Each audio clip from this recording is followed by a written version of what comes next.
great to see you here. Great to be at the Exchange event with you and all of our great partner friends in technology space. And your talk today was amazing. Thank you. It's so much fun to be. I love this community. I love the partnership community, and then obviously I love the way you've carved up the space to do great things here. Well, I'm building on the work that you've done around the characteristics of greatness and great teams, and now great teammates. And so just some great words of wisdom and nuggets for all the people here today. So I thought maybe we'd spend a couple minutes just talking about, the rapid change that's happening in technology today and how, industries are being transformed, right? And it's happening so fast. And, in the book, Great Teams, you talk about the fact that great teams need to be adaptable and embrace change. Can you talk a little bit to our listeners about that? I will tell you, again, it's maybe one of the great cliches of all time, right?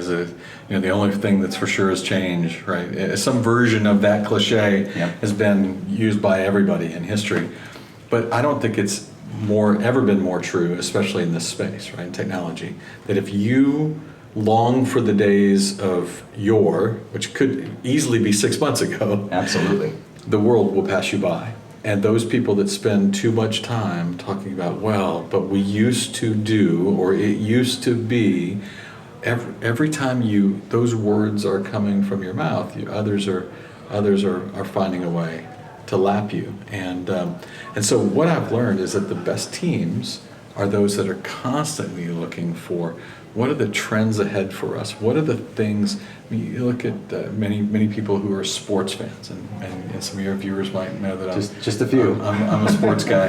The whole Moneyball concept many years ago, right? Billy Beane, the Oakland A's, they were looking and saying, hey, we can't win competing on the same playing field as other teams. We don't have the resources. Absolutely. How can we win? Let's go find a different way to evaluate talent. Let's go look for ways, and then let's change the way we're going to be, whether everybody else is that way or not.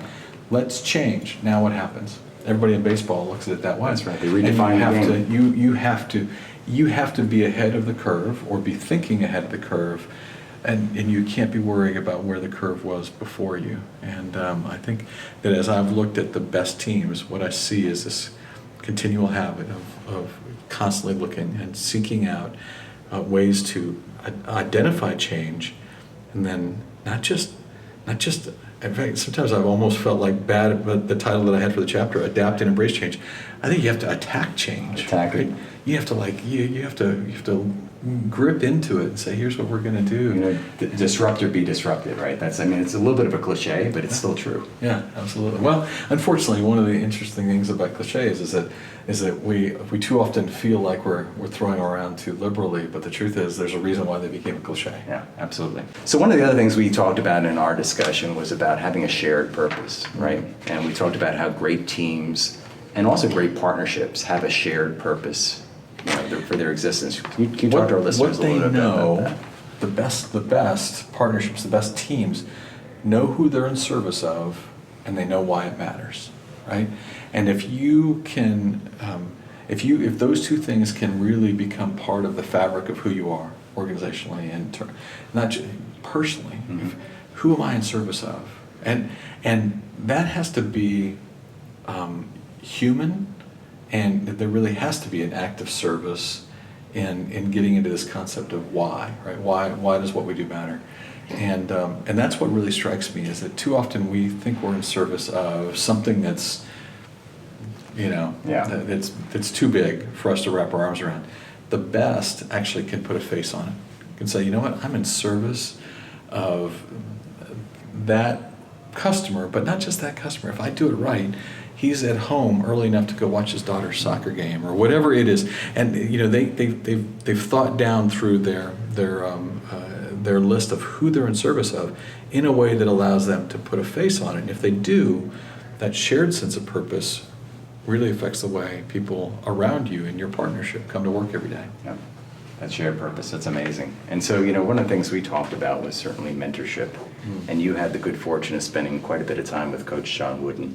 I know you had so many nuggets, but what was the greatest piece of advice that he gave you? So one of his favorite quotes, and it is my favorite quote, it hangs on the wall in my office, I use it every day, it feels, as I talk about make each day your masterpiece. That was John Wooden's quote. Yeah. It just sounds really easy, right? oh, make today a masterpiece. The truth is, that's really difficult, because to make something a masterpiece, you have to plan well for it. You have to be ready and engaged, and you have to, all of these things we're talking about, embracing the moment, the opportunity that's created for you. But if you can create today as your masterpiece, and that's it, focus on today, and you string 7 of those together, you get a pretty incredible week. That's an amazing week. You do it for a month, oh my gosh, who knows what you're changing the world.